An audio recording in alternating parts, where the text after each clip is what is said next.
Hey everybody, and welcome back to the Relationship Arena, where we dive into all things relationship. And I have got the wonderful Sarah back with us again for another episode. You may have enjoyed the wonderful episode we did where we didn't know what we were going to talk about, and we ended up talking about polyamorous relationships, and that had loads of people talking. And we've got an equally interesting topic, I think, today. So I had a topic. I knew Sarah was the one that I needed to talk to about this, and so she's kindly come back. So Sarah, welcome back to the arena. Thank you. I'm so happy to be here. I'm so excited just to talk to you, Ali, but also to get into this conversation. Thank you for having me. Now, just to remind you, Sarah is a sex coach, so helping people have really healthy relationships with that sexual side of themselves. So just tell us a little bit more about what that means so people are really clear on what that is. Yeah, so I work with people who have some kind of like junk or shame or whatever around their sexual preferences or their sexuality. And really, like, how we connect sexually and intimately is like a foundational piece for us humans. If we can't get that stuff straight, it's really difficult for us to connect with another human. So I just work with people on, let's get rid of that garbage and let's really tap into what is it you like, that lights you up, that you get turned on and excited by, and then how are you going to go out and express that in your sexual life? I love that. And I would have Sarah every week doing, all the things she's just said there. I'm like, oh, we could talk about that. But today, right, let me give you, everyone who's watching, some context, okay? So we were watching a crime drama series on the television, and one of the characters that we knew to already be in a stable relationship was out with somebody that would be potentially a sexual partner, so someone in their sexual preference, and they were sharing an ice cream sundae. So 2 spoons, 1 ice cream. And I was sitting there watching that, and I suddenly kind of thought, and then I verbalized to hubby, who sat next to me, oh, I would not be okay with that if you were sharing an ice cream sundae with somebody in that way. And it led to this kind of whole conversation about, well, what would be okay, and what would share, is sharing of food okay, and what are the boundaries with food sharing? And then I put this video on my Facebook group, and it got one of the most engaged posts that I'd ever had. And so many people had an opinion about what was allowed in relationships or in their relationship, or their views on food sharing. And I, of course, tagged Sarah and said, I need your view on this. Join in this conversation. And she did. And here we are. So, Sarah, when you first saw that, what were your thoughts? Oh man, I feel like I probably had so many thoughts, from the whole spectrum of what I call human thoughts, which are just the ones that pop up, the ones that are like conditioned thoughts, all the way through to like superior thoughts, all that kind of stuff. But I remember feeling like, first and foremost, how awesome that Ali and her husband are having these kinds of conversations. Yeah. And I love that you said to him, oh, I wouldn't be okay if you did that. You didn't say, oh, I hate when women do that, or, oh, men can never be trusted, right? You didn't come at him like that. You said, no. You owned your feelings. I wouldn't like it if you did this. Yeah. So I love that that's how you guys were communicating. That was my first thought. I was like, wow, that's awesome. And then as I scrolled through, I was like, isn't it interesting how different people have different opinions? And, it was everyone who weighed in had different rationales and different thoughts and different feelings. So I thought that was really cool. And then what I thought is, it's not about the ice cream. Right. It's about the underlying stuff. It's about, the secrecy behind cheating and the past traumas of cheating and the safety that we have and the illusion of safety that we have by having a partner, and what does it mean if my partner is having an ice cream with someone else? That was, I think, where I really ended it up with.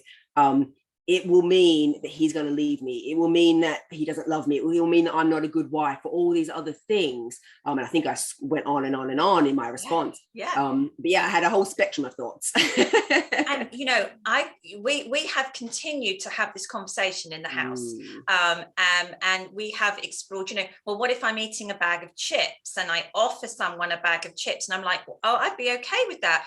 Well, what if they just took a chip, and suddenly I'm like, oh, I'm not sure. Is that a bit presumptuous of that person? And if I saw that, would I read, like, why does she think because that would be my sexual preference, my husband's, you know, so if it was a guy, it probably wouldn't bother me. But if it was another, I'd be like, why does she think that's okay to like nick a chip off my husband? And I think for me, it was that, what do I determine as sexual in that, and intimate, actually, it was about intimacy.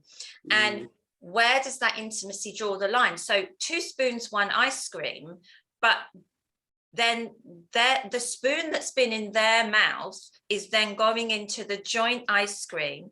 And that to me is intimate. And it's the intimacy that then makes me think, I don't know about that. So wait, is it in your mind, in the context of eating ice cream like that, is that basically the same as kissing someone? Right. Yeah, I think it is. Yeah, I think that is this kind. Yeah, it's saying it's okay to kind of almost, to put it bluntly, share bodily fluids, right? You know, it's intimate, it's closeness, and you might as well not even be separated by the ice cream. You know, you might as well just have the kiss and get on with it. Right? Yes. And it was about those boundaries. But I love what you said there, that it's, you know, that people have these kind of I don't like to call them insecurities, because they are their views and their values and their beliefs, but it is so much more, isn't it, about where that thought process. So even if he did lean in and have the kiss, is it the kiss, or is it about then how that makes me feel about my role in the relationship? Right. Yeah, absolutely, because it's interesting that you said, what did you say? You said values and beliefs. I think that I would kind of challenge the word values in there. And I would probably lean more towards insecurity. And I know that you said you didn't want to use that one, but really, if we kind of break it down, in my opinion, love is expansive, right? Like, you've got children, right, Ali? Yes. Yeah. So when you were with their father and they came along, your love for him didn't reduce and some went to your children, right? It expanded. Yes. Yeah. And I know we're talking about a different kind of love, but that's the capacity of love. And it can do that. Yeah. But we get in relationships, or we get married or what have you, and we feel like that love has to be just focused on that one person. Yes. But actually, if I was really settled in who I am, if I was settled in our relationship, if I understood, just by nature, everything ends. Relationships end, whether someone dies eventually, you spend 80 years together and someone dies, or a divorce happens, or something else pulls you apart, everything ends naturally. And that's just part of life. If we can understand that and be solid in our belief that my partner loves me, it doesn't mean anything about me, then wouldn't you be happy that your partner is having an experience that they're really excited about? I'm having to think about that, right?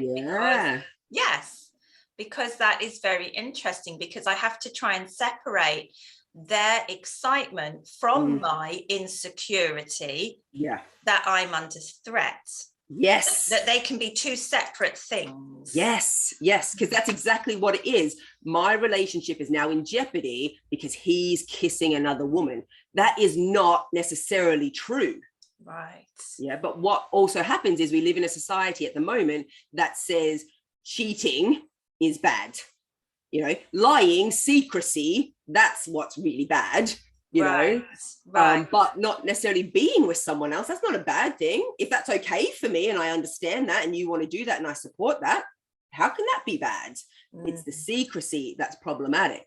But when we get ourselves into trouble, is the human thing to think is she's better than me. He's going to leave me for her. And I want to hold on to him. Yeah. Or I want to hold on to my partner. That's mine. That's my partner. Like a possession, like a. Exactly. Yes. Yep. Yes. Yep. And that whole thing about cheating, when I work with couples, obviously a lot of the time it's because there has been some concept of cheating. Yeah. But of course, and it's got me linking it all together, and you talking to you would be so fascinating because, we focus on actually what is the concept of cheating. And this comes down to what is the relationship foundations that you've laid down in the beginning of your relationship? What have you both agreed is the remit and the dynamics that you want to live that relationship through? So if I take myself and hubby, we have a relationship that we say we have agreed is exclusive. So my expectation and his expectation is it's just us in that intimate way. But then what we haven't done, of course, until conversations like this come up, is say, but what does that actually mean? So then couples find themselves getting into deep water, because is it the flirting?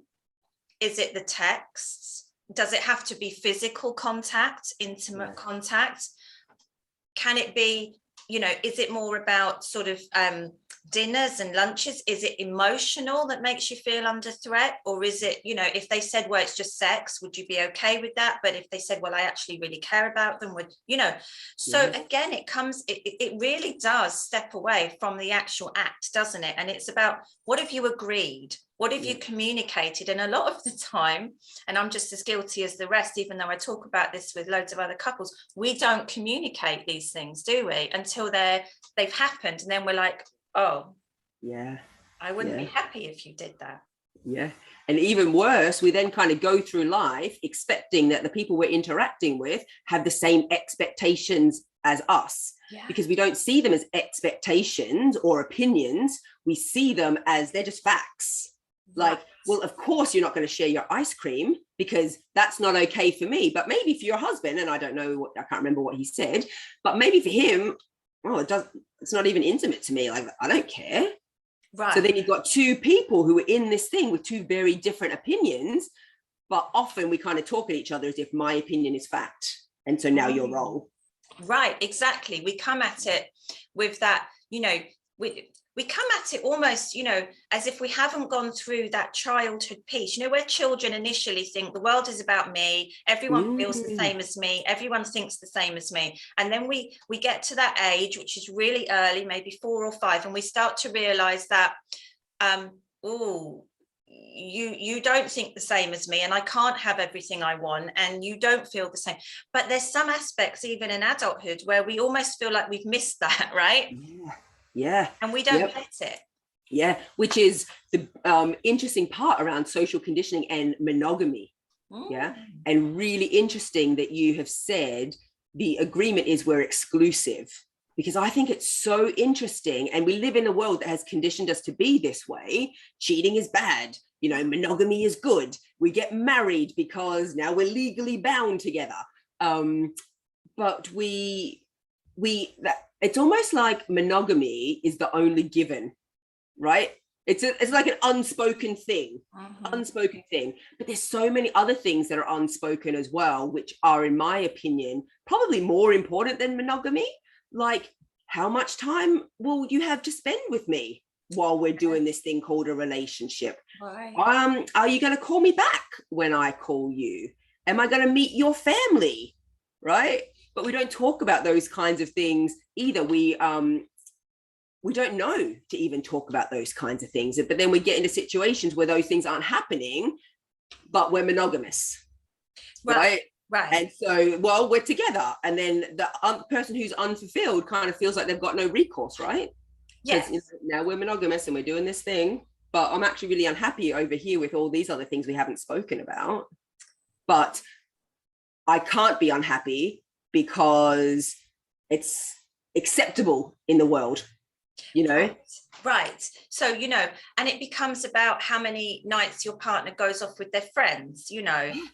you haven't spoken about that, and they just think that's okay because that's what they did. And even down to, I big discussions with a couple about whether you should go to bed at the same time. Should you always go to bed at the same time as each other? And then that, and then in the early days, maybe you do, but then you kind of, life carries on and you want to watch something on the telly, and then it becomes, why do they not want to go to bed at the same time as me? Oh, here we go. Insecurity comes up, and they just haven't spoken about it. Yes, absolutely. Oh, And isn't that interesting, right? Like, we now start talking about like comfortable love versus eros versus erotic love. Yeah, like when we've got that kind of routine and that kind of expectation, that familiarity, that's not even the right way you say that word, but close enough. Yeah, when you've got that level of comfort, there's less mystery, there's less excitement, there's less challenge, actually. There's less I have to earn this person. Yeah, because I'm now so comfortable. I know that we go to bed every night together. I don't have to earn this person anymore. And that sexual eroticism goes down. Yeah, and that really can kill relationships. It kills desire. It kills play. It kills fun. And then we get into that, that real paradox, don't we, of we want to feel secure in our relationship, but in order to kind of keep the relationship spicy, we have to have a little bit of unknown. Yes. Oh, and I want both. Yes, exactly. Yes. And that's why it's so interesting, right? When we talk about like the ice cream or the sharing of food or the threat, as we said, that we want to resist that as humans, and we want to shut that down quick, right? I didn't like that feeling. I saw her putting her ice cream spoon in your ice cream. What were you doing? What was happening? We want to know what's going on. We want to get back to safety. Yeah, but actually it's a nice space to be like, why do I feel that way? Right. Yeah. And have I been earning my partner's attention? Am I feeling fulfilled? Maybe not. What would make me feel fulfilled? And that doesn't mean you break up, right? No. But, maybe there's like just something there to play with that you get to like explore together now. Right. And I think, this is for another episode, but this whole concept of cheating, there is this pre-programmed, isn't there, that someone has cheated and therefore it's all wrong and it's all broken and we must break up, and all your mates are going, sling him out, get rid of them, but a lot of the time couples don't want to do that, but they feel more pressured about being the ones that say we're going to give it another go, because everyone goes, what are you doing that for? As opposed to saying, no, he cheated, so I'm saying he, but he cheated, so he's gone, and everyone going, oh, absolutely, you did such the right thing, thing there. So there is all these conditions, aren't there, that people are living under. And as we speak about all the conversations we didn't have, and it's so interesting how the person who cheats, they're the bad one, right? They're the bad guy. It's their fault. They did the thing. Most people don't get from married to affairs, right? Like there's something that's gone awry along the way. There's conversations that didn't happen. There's agreements that weren't made, and then people often get to a point where they're like, well, I'm just going to have an affair then, aren't I? Or, they just get caught up in a moment, but because they're so unfulfilled in other areas, they're in this thing now. Yeah. So it takes two people to get to a point where cheating happens. Right. Yeah. We could talk for ages. All of this about 2 spoons and an ice cream, right? Can I just say, so my husband and I have many rules now around food sharing. He's very clear on what I think is okay, and what I would particularly have an issue with, from chips to Kit Kats to sandwiches to we've definitely had that ongoing communication. And I think he knows, for me, if I catch you putting your spoon in someone else's ice cream, there's Trouble. a conversation to be had, right? That's not going to go well. So, which would be interesting too, Ellie. You know, you might find that he might try to be a little bit cheeky and maybe just puts it in your face a little bit that maybe he did have someone spooning his ice cream. Maybe he wants to get into trouble a little bit by you. It's a whole other conversation. A whole other conversation. Yeah. I was saying to Sarah before we press record, you know, that my husband is this kind of very hetero northern, you know, demolition guy, you know, very intelligent, and he really doesn't sort of you know, he doesn't have a lot to do with what I do, but then he can, you know, we are having these conversations, which is interesting, I think, because he just thinks, what is she going on about now? Like, what are we even talking about now? My spoon in an ice cream? What is this? And you can almost sometimes see the look on his face, like, where is this conversation going to lead me? Am I already in trouble? Oh, is it a trap? That's so good. And on the other flip side, his kind of professor, kind of super intelligent brain is now analysing this to the nth degree. Like, how many bits of a Kit Kat could I give this other woman then? And could I hand her the Kit Kat, or would she take the Kit Kat? And like, it's like, okay, now you're overthinking it. So we're deep in this conversation. I love it though. But you know what I love about this is just another version of, where was I going to go with that? This is another version of how we feel a little bit unsettled, but it's also very exciting at the same time. It's two sides of the same coin. So he's this northern guy, heteronormative, like you said. It almost sounds like polar opposites to you. Yeah, on at least probably a lot of levels. But that's it, polar opposites. That is exciting. That's intriguing for us. It is a little bit risky, as we like are a bit curious about those conversations. God, what is she woo-woo weirdoing about today? What is she up to? But it's intriguing. It's exciting, right? But there's also a level of safety there for him, which is the same thing when it comes to like non-monogamy or, you know, a risk of someone doing something when maybe you're a bit unsure if you would like that or not. So we could talk for ages. We can't talk for ages. Oh, I know. I am sure Sarah will be visiting us again in the future in the relationship arena on another topic. In the meantime, thank you so much for being with us here. If you love this, then please do like and subscribe. We don't spam you with lots and lots of things. We just kind of every so often, every few weeks, we have a new video come out. We've got great guests coming out. And also I'm starting to do my behind the scenes. So things that are coming up in session, especially with my couples, and then I'm giving you my take on what's happened and the conversations that are happening in those sessions. So, and if you have a conversation about relationship that you would like to bring into the arena, then do get in touch. In the meantime, thank you, Sarah. Thank you, everyone else.